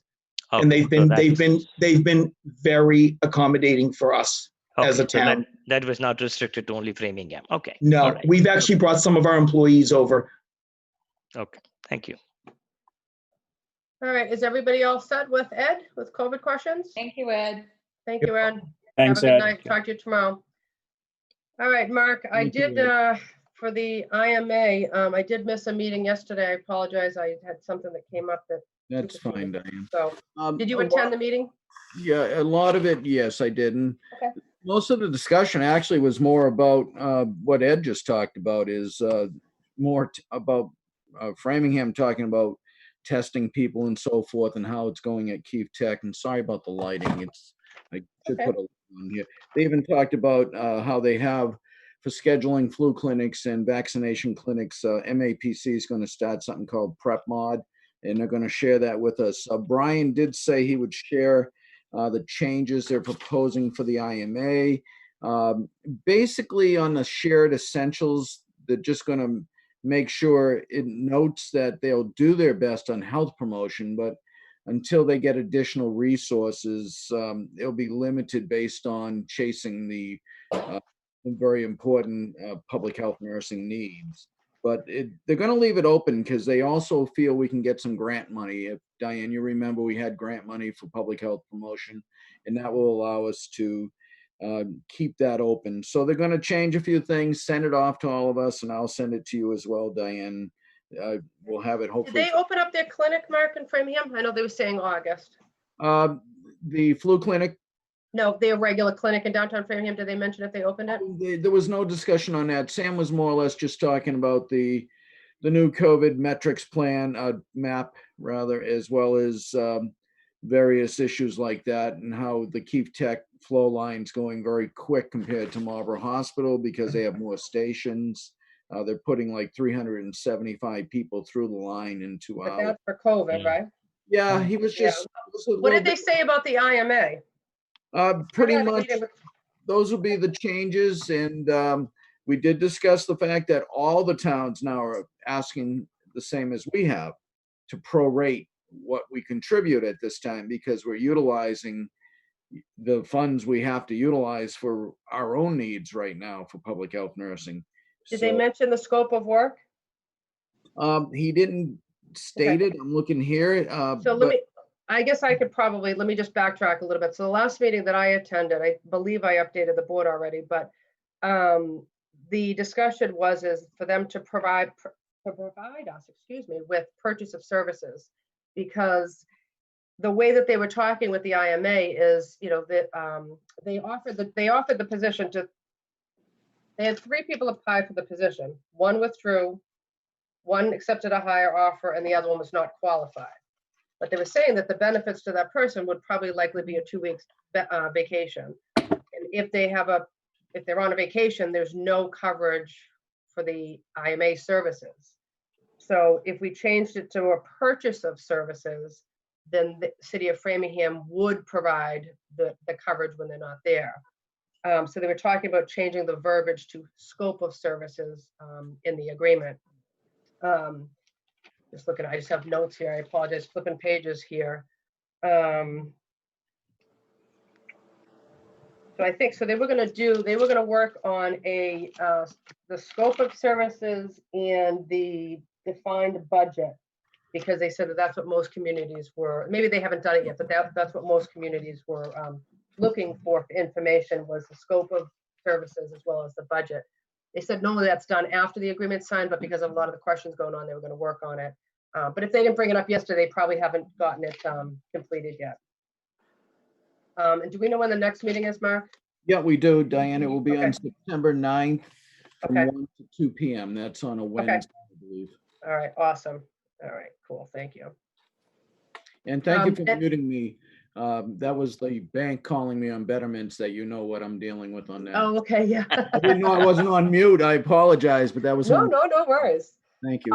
Mark, I'll share with you, I know I went over the last meeting with the board, is I did take Framingham's numbers and I made them, Laura actually helped me because it was very complicated to look at. So it's just information for the past, like 3 or 4 years on the flu vaccines, what vaccines they did for us. So that was good. So I'll get that to you. And then anybody have anything else? Want to move on to the budget? I'm going to try. I just have one quick thing. Everyone, I just emailed you out the information on that point of care machine. Okay, thank you. Thank you. Diane, is Michael Garnick on? Is he going to be on? Yeah, I see him on. It's very pleased that he's joining our meeting. Maybe we could have our virtual meeting we've been talking about for a couple of months. That was a smart aleck comment. I apologize. All right, Mark, let's just go over the budget. So I haven't seen you. I haven't had much time to get together with you, but just to let you know, I did find out from the finance director how come that line item is over. I did explain it to the board last Okay, good. meeting. And basically what it is, it's non-union cost of living. And then also, we probably all forgot that we take $5,000 out of the food establishment budget and move it over. So she just hasn't done that. So I just wanted to make sure that, Yeah, no, I appreciate that. I was a little so nervous. that should be all set. She's gonna she'll move the money and that should clear that up. Excellent. Thank you, Diane. Yep. So FY21 budget. I don't think there's really I think it looks pretty good. Not much to talk about at this point. Let's hope everything stays routine. Yep. All right, everybody all set with the budget? Yes. All right, Mike Gurnick, MRC. So I'm assuming Mark invited you to the meeting. I did let Mike know that it was on the agenda, so Okay. thank you, Mike, for being All right, here. and just for clarification, it's been on the agenda for the last probably 6 months. We've been talking about this, and if you could probably sense my frustration that I have been trying to have a meeting with you, Mark, and our office and our volunteer as well as our director in Framingham. I can probably speak for a couple of us members, is I am less than satisfied with the recruitment. And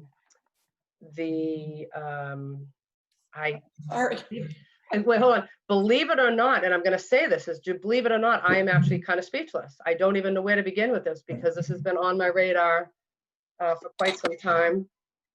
Again, we've been talking about this for probably 6 months on our agenda. Our board, with everything that's going on, wants to increase our recruitment by a ton. We, quite some time ago, had a meeting with Roberta. And Kaylee, Mark, Kaylee in Framingham.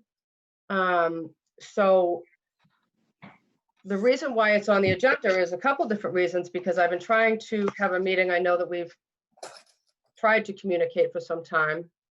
And with everything going on, I don't know why we haven't met.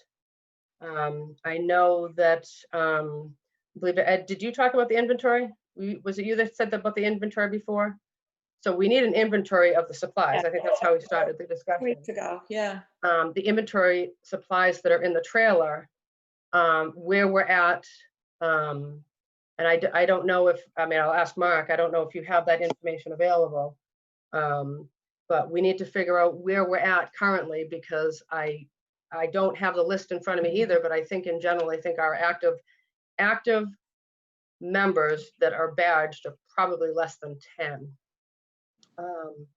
And it's very concerning to me. So Mark, if you want to start, if not, I can continue. Yeah, no, I wanted to let you know we do have a list of the inventory in the trailer. And then, as you may know, we have some equipment in town hall, but with limited space. It's just basically large suits for more back when we originally started the medical reserve, not we, but when the medical reserve corps were started, they expected public Do health. you have a list of current inventory? Yes, I do. Okay. And All right. most of it's software and not software, but supplies, masks, gloves, and then we do have some most equipment for setting up what we call emergency dispensing site in Massachusetts, but they're also called point of distribution, which is mass vaccination. So we have that available as well in the trailer. And Mike Gurnick and I actually went over the trailer, as well as I went over it with Lynn from the fire department, Captain Morgan from the fire department, just so they would know, because we share that. Right, so probably at this point, you should probably sit down and go over it with Ed so we find out where we're at, because especially if we're gonna, if we're looking at any type of a clinic in the possible future, we might need what's in that trailer. I can type it up. I have it all handwritten, so I'll just. Yeah, that would be, I think that would be appropriate. I'll have Laura type it up if I don't have the time, but that's fine. Yeah. So again, back to where I started is that we, back in May, I think no, it was actually before then, we talked about having, November, about going to town meeting and, getting new members. And I have to say for myself, I know Judy went through it and I believe Ron did, the actual process to go through is not smooth. We wanted to go through it ourselves to see, and the process definitely lacks credibility from everything. I mean, I can, start with the list of our current members. Well, allegedly our current members, that they're not certified, they're not queries. I mean, we're so unorganized right now with this. I don't even know where to begin.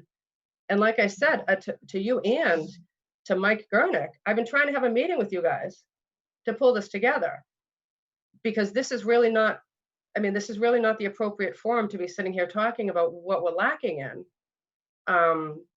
I would prefer to have an off-camera meeting, because I think there's some concerns that I can tell you that myself that I have. And I'm sure you can sense from my frustration that it has, if I look back at the emails, it has been months since I've been trying to meet with you guys. Right. So I mean, I want to know basic information, and it doesn't have to be discussed here, but I know Mike's the chair. Who appoints him and what's his term? Does he need to be reappointed? Who appoints him? Do we do it or do they do it? I want the basics. I want to get back to the basics here because we are not prepared. And by sending emails that other people are creating, that's not solving our problem. Right. We have an issue here.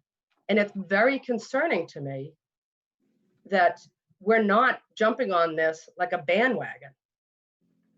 And I think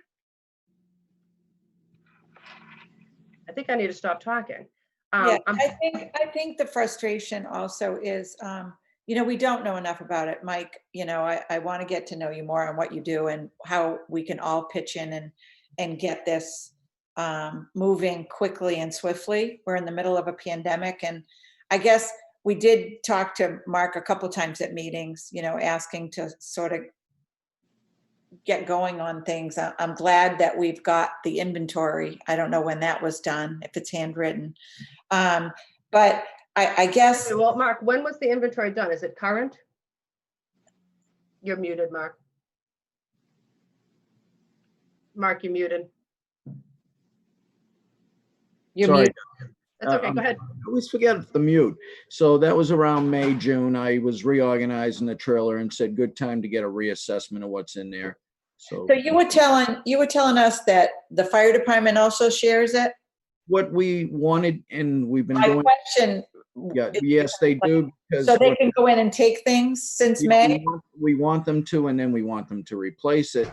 It helps to keep it refreshed. Most of the mask and gloves in there are from 2009. That's 11 years old from the H1N1. And at one point, the state felt we should remove them because of expiration dates, and thankfully we didn't. But the whole purpose of the fire department being able to have access to it, and they actually did have to use some of the supplies in there until they could get PPE, was to allow it to be refreshed so that when they grab something, Right. it would replace it. And that was the whole purpose, because unfortunately there hasn't been much need for PPE until now, since H1N1 days. So are all of our supplies up to date now, though? They're okay to use per the state. The state said even though they've expired, Okay. we can still use them because of the Whose COVID. job is it to keep an inventory and expiration dates of the inventory? I don't know if there's any specified, I do it, but I suppose it could be anyone. And Mike's been very helpful. Mike helped us at the beginning too when it came to the oxygen tanks, because what happened was I'm not a medic and we needed a medic to help out. So between Mike and the fire department, they helped us get oxygen tanks in case we need those. The whole purpose of the supply trailer is when we do set up a pod, I'm going to call them pods because that's the standardized language, which is a mass vaccination clinic or sheltering, that the trailer would go with us and we would have those supplies available as needed. Do you feel that right now we are where we need to be with the supplies in the trailer? Yes, I do. Okay. No, the masks are expired, then why don't we use it now and put new ones there? We are. I'm Oh, waiting now. Ed and I will have, I already spoke to Ed about the funds we'll need to buy new PPE. And Ed probably knows better than I where the funding can come from. I think this town, I did share with the board, the town received quite a bit of money for COVID-19, and I believe it can be PPE as well. So as we remove it, we can use it, but we still have quite a bit of supplies and glove and mask. But yeah, in the normal course, who supplies these for stocking it into that? We get grants from the state, and back in H1N1 days, that's all these supplies came from grants.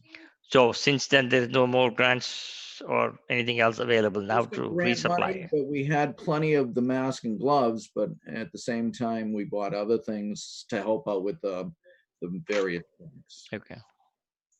Sorry about the lighting. I look like I'm in the dark here. You turn on the light or go to a different room? I did. I'm going to take the lampshade off next. No, turn on your phone. You have a torchlight there. Put it in front of you. I never even thought of that. Yeah. I'll try. I don't want to burn the battery out, but that's a good idea. Plug it in.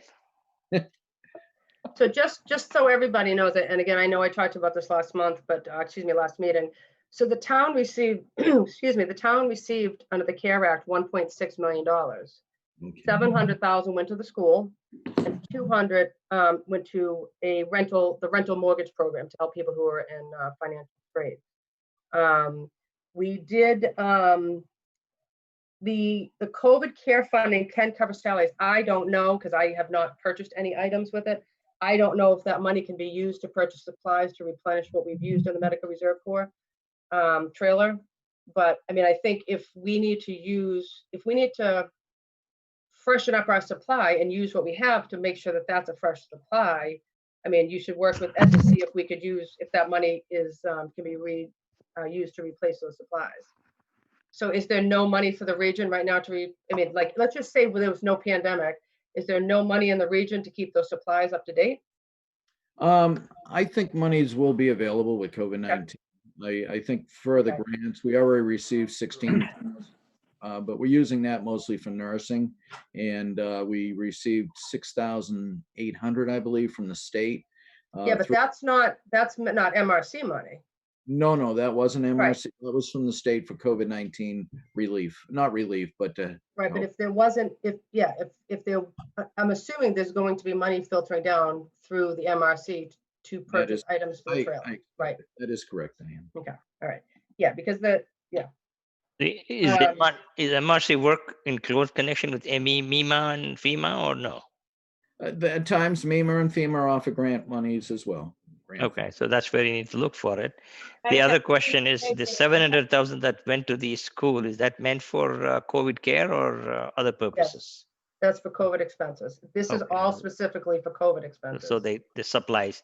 Plus, like Jim said, they had to physically do construction on some of the buildings to, equip it to what they need. So can we hear from Mike? Yeah. Hi, Mike. You really want to? I really do. I really do. The only thing I can make a comment on is I want to make something very, very clear to everybody. Ashland is not a standalone community in terms of the MRC. We're part of a region. And a lot of things that determine how a volunteer gets involved and goes forward is regionally based. I just received something today, and I asked for it, a checklist, if you will, what a volunteer has to go through to apply from day one. And that's starting out with we have that. An application. Well, I don't think it's emphasized enough that somebody has to go through training. They have to go through ICS, orientation. And the fact is today, we're not doing classroom training. That's not going to happen. It's not going to happen for a long time. So this is a lot of individual initiative for people to go forward on their own. We can give them a plan, we can give them a map, but it has to be individual initiative. That has to be stressed. So is there no remote, the ICS 100, you can do it online. It's not a classroom anyhow. You sure can. And Region 4A is also ramping up their online capabilities. Right, but the problem is Mike, the thing is that we have the same checklist because we asked for it. There's a series, and I went through that checklist. I actually had my training already. I actually submitted mine, and it was still not a smooth process. But even though we are a part of a region, and there's other communities, was it 32 communities, whatever the case may be? Yeah. We were voted in for the town of Ashland. So if something happens in our community, it scares the heck out of me. And I wish I could be sitting in front of you. It scares the heck out of me that we are not prepared. No, we're not. And when people from Framingham MRC say to us, what's going on with yours, and you got to beef it up, and you got to be ready for things, and we'll help you. It's like, I don't know. Well, where do we begin though? We're trying to meet with you as the chair. We're trying to meet with the regional director, and the chair who's appointed to represent us to find out where we need to beef this up. This is scary. It is very scary. And we want to help. So I get it that it's a lot of work involved, because I went through, I thought it was going to be, I applied, and then I took the test online, and then I got a badge, and I could continue, either classes and, COVID came. I still haven't gotten my badge, but Me it's on neither. the way, I heard. I'm just like concerned with, the winter coming, if we have to set up any kind of shelters, that we don't have enough people that have been passed through the sex offenders, or whatever it's called. Diane, help me out. The Corey and the story. The Corey and Scory. So, you're in So the charge. other thing, let me How just can we help you? I just want to tell you, Mike, also is that when we, and this is very much part of my frustration, is that Judy and I believe 2 other residents filled out our queries and our stories, and I offered to bring it to them, to City of Framingham. And it sat on somebody's desk for, I can't remember now, I'm going to say 2 weeks. And I called to check in on it because our names were on it, and of course our social security numbers. Well, it never made it over to Roberta Ho. So it was very frustrating for us that us board members going through this process was not smooth. So I am looking, I will absolutely have a meeting with you if scheduling, I mean, I can go right to the region, but we are looking for immediate help. And if you want to help us, we need to get an increased amount of members and a little bit of organization. And I want to reiterate to you that this subject has been on the agenda every single month for probably the last 6 months. Because we have been constantly talking about this. And I keep explaining to the board members, I'm waiting to have a meeting. I keep telling them every month it's the same thing. And here I am sitting here today with my fellow board members with no meeting scheduled. So I think the first step is you and Mark to pull together with our region and emphasize the fact that, and I'll speak for myself, I am very concerned where we are at today. And I'm not looking to go backwards and figure out what we have done or haven't done in the past. I'm looking for solution. We need to move forward with this and get this done, period. I completely agree with you. The problem with the region has been, in the last 5 years, we've had 3 regional coordinators replaced. That broke down a lot of coordination. Here in Ashland, we lost a lot of people because it wasn't even known that badging had to be reapplied for every so many years. That didn't even come through from the region. I am not the end-all recipient of this. We are part, as I said before, part of a regional operation. I don't take responsibility for the region. I can't. That's not my role. Right, but you're our chair, correct? As far as the term chair goes, it's probably at this point a misnomer. I'm more like a liaison between the region and the town. That's really what I end up functioning as. You in the past have brought us to where we were, and we're looking for your help to get us back. Because we did have an active member that used to meet. And again, I understand everything's totally different now, but we have ways of going around this. So I'm just asking for you and Mark, and I will absolutely, and I know the people who are sitting here will absolutely help, but I'm asking you to put together a plan. And if the first plan is to set up a meeting with the region, well, forget about the region. I don't care. The 3 of us could meet. We need to work on this today. And I'm asking for your help because you did have us in a good place, and maybe because of our regional, directors and stuff, things fell apart. But I know we can get back there. But if we're not talking and working on this actively, we're never going to get there. And I'm afraid if something happens, we're not going to be there. At the end of the day, one of the things is it's all about public relations and getting the word out. So relying on a lot of individual initiative for a volunteer to step up. I had many calls about what can I do now? And the fact remains when I went into it and looked, the whole contact tracing thing, that was taken out of our hands. The state ran that. What is that? I don't understand what that pertains to. A community tracing collaborative that's run by the Partners in Health group. It's statewide. And that's how a lot of communities bought into contact tracing. It's been So- around for the Massachusetts was a pilot. I don't program really for even that. know what that is, so I don't know, I feel stupid, but I Massachusetts was don't, a pilot program for that. It's nationwide known. The Massachusetts was one of the first ones. but what is that, Mike? I don't even know what that is. Contact tracing?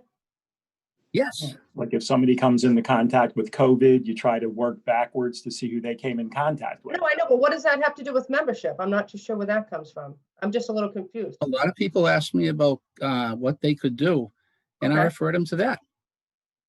But one thing was So a if paid somebody is position. asking you about, if let's just say an Ashland resident, contacts you about what can I do, are you promoting them joining the MRC? Yes, of course. Some of the people who contacted me were MRC volunteers And they're, and still are. again, let me ask you the question. So are they certified and ready to go and on our list? Yeah. You sure? How many people have been queried and are like current on our list? That I don't know. That's again something that goes to the region.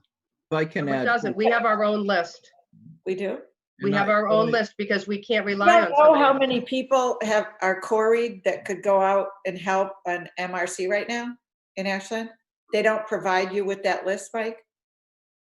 Mark would probably have a Yeah, better well, I handle on numbers. I can add a little bit to all this. First and foremost, yes, Diane, we were trying to set a meeting up. We were going to meet with you, Mike, Roberta Ho from the MRC region, and I'm going to send her a reminder. On July 21st, we asked her to meet with us. July 22nd, she was getting some information on the new process. I haven't heard, now it's been a month, but I'm going to send her, almost a month, I'm going to send her a reminder after this meeting, and you'll be included as well as Mike. What's the status so we can meet? Because it has been, months in between. As it relates to a list, we have the list that has been available, but most of those members now need to update their CORI and SORI certifications. And the reason for that is they usually expire, if I'm not mistaken, and Diane, you know this too, within 2 years. So yes, and the whole purpose of this regional group was to help us with recruitment. This regional group of now, I think 32 communities, because Burlington went on their own. So Roberta Ho and staff's process is to, I think their main purpose, and Kitty Mahoney fought for this, the public health nurse in Framingham, is to basically recruit. And as you can see, we need to recruit. So Right. And I just don't like we're talking to disagree. Framingham about scope of services, this is their job. Yeah, they Why need- aren't we getting their attention? What are we doing wrong? Well, after this But- meeting, So I gotta cut in here. I'm When sorry, Roberta Ho came to our meeting, correct? I believe so. Mhm.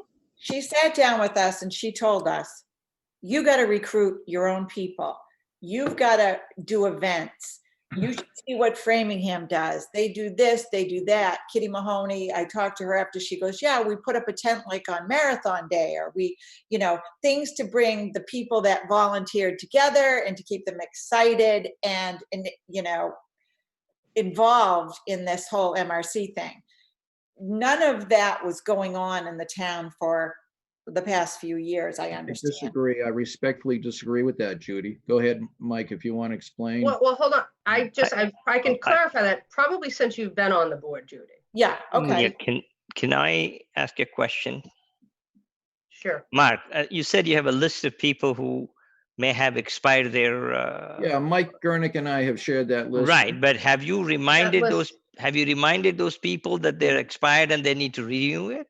We So let will me be just doing that. clarify one thing. And again, this is why I didn't want to do this on public TV. The list that Mike gave us was email addresses. It did not have names. It did not have phone numbers. There was no information. So if my email address does not have anything to do with my name, you don't even know who the heck I am.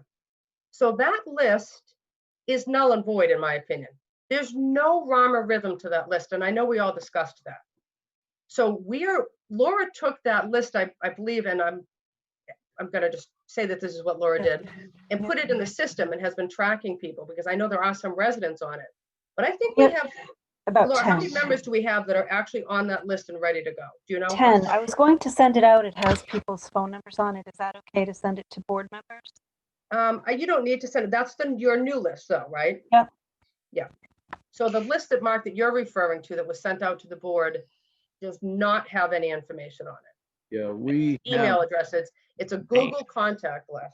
I'm gonna look, because I know we have a list of what Mike and I have been sharing, and I think it's on the shared drive, but that, So we Laura had- has a new one though, the one that Laura did. yeah, that's a new one. Correct. Yeah, I have one more suggestion that, town manager does send out every Thursday a bulletin out in Oh, electronic Mike means. sends them too. Yeah, so you need to probably add a line there requesting people to enroll on this MRC program. So We they may, got to straighten out the whole process of, right, at least the public needs to be, how are these applications going to get to where they need to get to expeditiously and with enough confidentiality? Right. And I yeah, think. cut the red like, tape. That's No, what but you Mike need. said there's an application, right? And on top of that application needs to be a written, I'm gonna make this, that there's a written protocol for people to follow. Because I think that's the first step. But we agree. need to like have a meeting for like an hour or so to discuss the recruitment here. I'm happy Yeah. to be on that team. Well, we can have a separate Board of Health meeting for it. And we Sure. can sit and talk about it. Well, I really think it's got to be, Mike and Mark need to be in the meeting. I don't think we understand the scope of it. We hear from this one and that one and Roberta. So Roberta came in and told us this, but yet since then we've been asking Mark to have the meeting, to have Mike come in. Nothing has happened. Now this has been over a year that I've been talking about this and being very upset with it to the point where, I don't know, I guess I'm white hot. I can't even tell you how upset I am about it. I feel as a town, as a Board of Health in a town, it is our responsibility to make sure that we can be prepared to help the citizens if we come upon those types of times. And, frankly, I think we've got a captured audience right now with people being home more and in the mood to help other people, that it's a great time to recruit. And I think we should all get our head around it and get it done. And I know we've talked about this as a board, is each one of us individually knows people right who are willing to help and volunteer. We Right. need to get the process situated. And that's So- so important that the board. So Mark, just because you were throwing out dates there, I looked quickly under Mike Gernick's name. June 22nd was the first time that I asked for a meeting. So I would ask again that we schedule a meeting with Roberta Ho. Yep. I would send out say, that spring that started on June 22nd. It went to July. Then by the 21st, we're almost there. And then Roberta said, no, let's wait. I got to do. and I get think what we need to do is we just need to say, get Roberta, Kaylee can be on it as well. One of them. And if they can't, we'll figure it out on our own, because if they can't accommodate us for a meeting, especially these days, come on. I don't understand why we need Roberta. I think a more valuable person right now would be somebody out of Framingham. I know Kitty Mahoney is very active in it, and I know that other gentleman, Gerton, is very active in it. So if we got in touch with them and asked them to sit with us and say, what are you guys going? How do you build the excitement? How do you do the recruiting? What can you help us with? I think when you ask to help, they like to help. This is for Mark and Mike. Do you want to pull this together with us, or do you want us to reach out for other resources? Oh, I think if I can, I wanted to, the reason I respectfully disagree with Judy is we have been sending out notices on the marathon. We have been sending out notices on the flu clinic, which was in Framingham. So those notices did go out. What we need to do now is, I think that seems to only attract a couple, unfortunately. But Mark, we only have 10 people that are viable. So even if you're sending it to 10 people. No, it was sent out to the list of 37. But they're not certified people. Well, Not when they were before, within the past year. Now with COVID, obviously things have changed. But I think, Judy, that's a good idea what you just suggested. Let's look at the model Kitty Mahoney created. She's the one that promoted having this MRC regional coordinator, but invite her and that other gentleman you mentioned. Well, let's get some ideas. Well, I don't disagree I'd with. like to start, I mean, so do we know that Roberta Ho will not help us recruit volunteers? We She don't said know. it's up to us. They don't do. I'm just asking Mike and Mark for Judy because, you know, I'm just, Yeah, because they're Mark's gonna saying do- that that's what her job is. And They're then, our clearinghouse, and they came to Ashland. We had actually back in November Yeah. when it first started a recruitment night, but we only got 4 people after sending out okay, but notice. is it her job to help us recruit people? I agree. I don't. I'm asking, so the answer is yes, right? Okay, In my view, it is. In my view, it is. Okay, I respect that, Mark, and I think we need to start with her. If we cannot get her on a call with us to start this process right away, we're just gonna do it on our own. And We'll go then, to Kitty we'll- and, yeah, that- and then we'll figure out above her head who she's reporting to, because if this is her job and she's not doing, that's unacceptable. I don't disagree. I think we give her that chance. She did say she needed an Absolutely. opportunity to get more information on July 22nd. I'm going to send that email out saying, what's the status? We're ready, you know. And Mark, I know you're gonna laugh, but it's August 10th, it's August 18th. I mean, it's been a month. It's like, Well, everybody's sitting by their computers all day long. Nobody's going anywhere. We could have a virtual meeting at tomorrow afternoon. I mean, it's not that difficult. Hey, can So I ask Mike? again, we will keep it on the agenda for the next meeting. Can I ask Mike just one question? Mike, just a you know, kind of a procedural question. Since we're in this regional network, if there's, you know, if there's, whether it's a weather event or some other emergency where the MRC gets called in, you can still have access to other MRC members that are active in other communities. Is that how this works? You're able to, you know, call and say, you know, I need 5 people or 10 people. How does that work? Exactly as you explain it, Ron, that's exactly how it works. We will have people come from other communities if need be. A lot of times events are so singular and localized that only one community might be affected. Right. I look back probably a couple of years now, we had power outages at some point. So we kept the community center open for a potential warming center or sheltering center. Yep. So yeah, you will get people. So and I know Mike knows I'm going to put my 2 cents in here because that's what I do. Mike and I were there. Mhm. Mike and I were there that night that he's referring to, and people did not come from other communities. It ended up being me on a Friday night sitting at the community center with an auxiliary officer to keep this warming center open. That was what, 2 years ago you just said. That's the stuff that scares me. Well, again, it goes back to regional knowledge, regional input, and regional action. If the region doesn't put out anything about that, and I don't believe that particular night that they did, then it's not going to be a blast email to people saying that this needs help over here. What we went through with the COVID situation, especially where there were some alternative care sites open, like the DCU Center, like Boston Convention Center. Yep. What happened was with that, very succinctly, and Ron, you can concur with this, there were so many redeployments of healthcare personnel. If, for instance, in the DCU Center, the St. Vincent's Hospital, which is level 2 trauma center, pretty much handled that whole situation. You know, you've got the National Guard doing testing in nursing homes. You've got Fallon Ambulance doing testing in Framingham.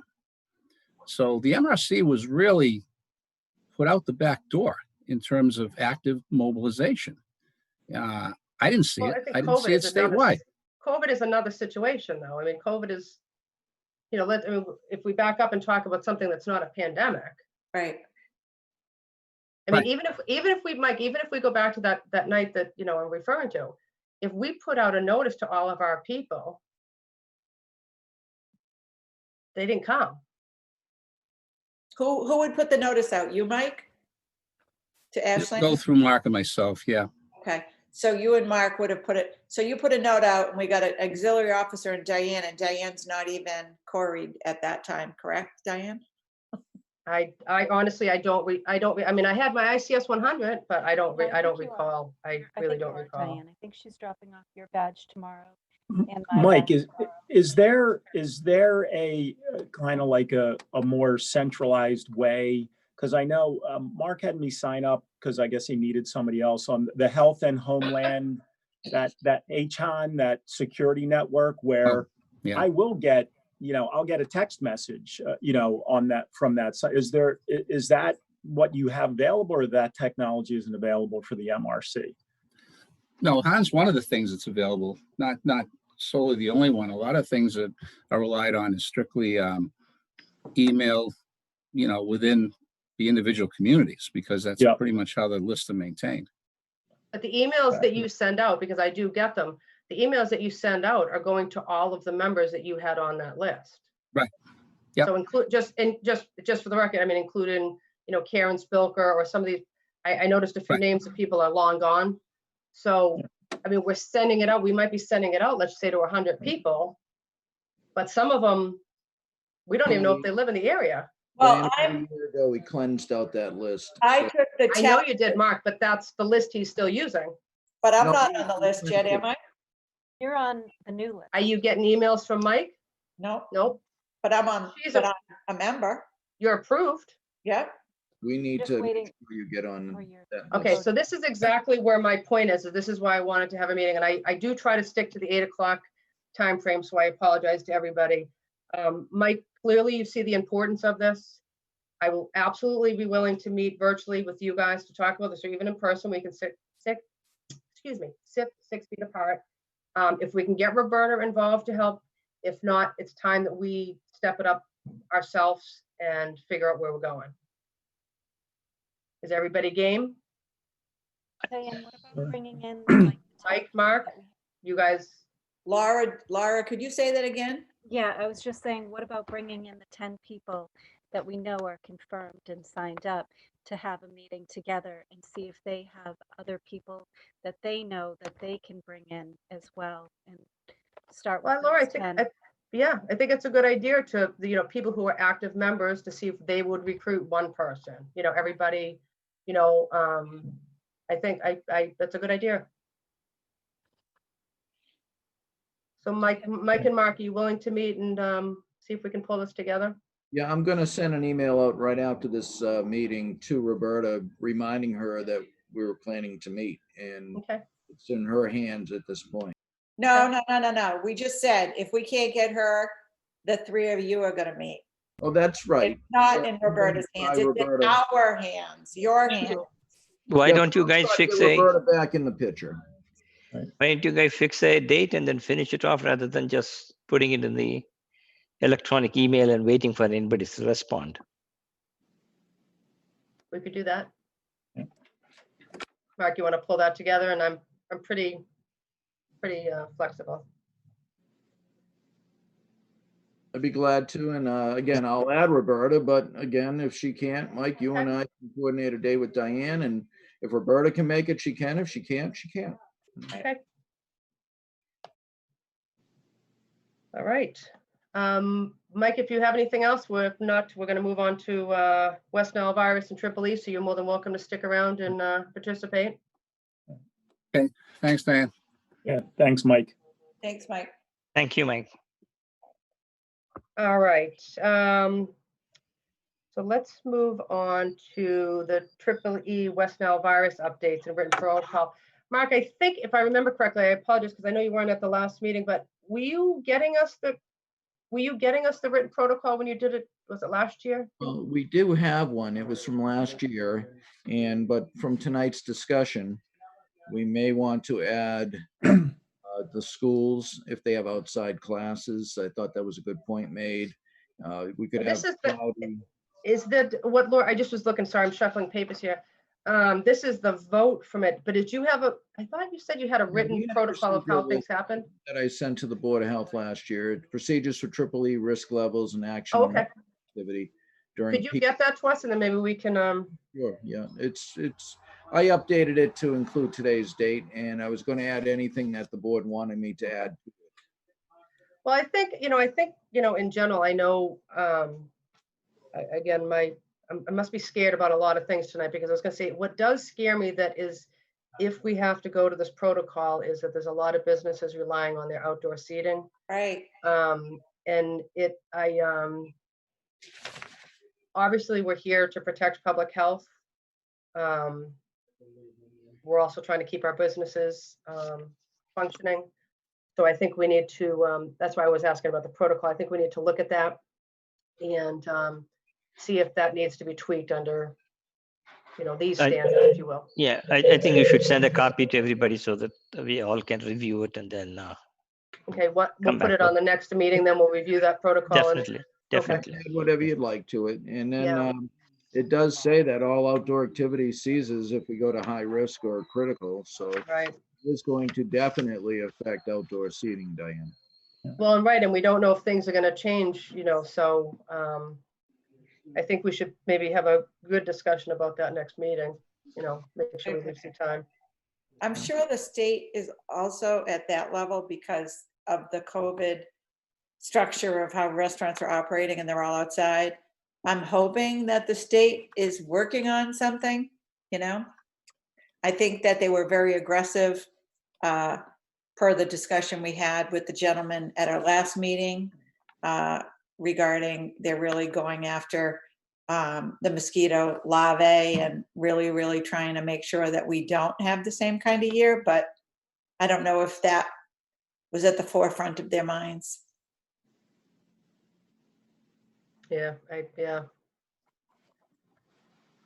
Oh, I don't know. Incidentally, Laura, you have done a good job on that information out. And Tim always impresses me when he comes in front of us and gives his presentation. I mean, the guy Of knows course. his stuff about mosquitoes. Yeah, Right. Laura, you learned something, yeah. Yeah. Laura included the February 18th meeting, Yep. Vimeo, whatever it's called. So that's on there as well as a PSA. I agree with KG. Excellent job, Laura, in putting that together. Kudos, Laura. All right. Speaking of kudos to Laura, did everybody get a chance to review the July 21st minutes? Yep. All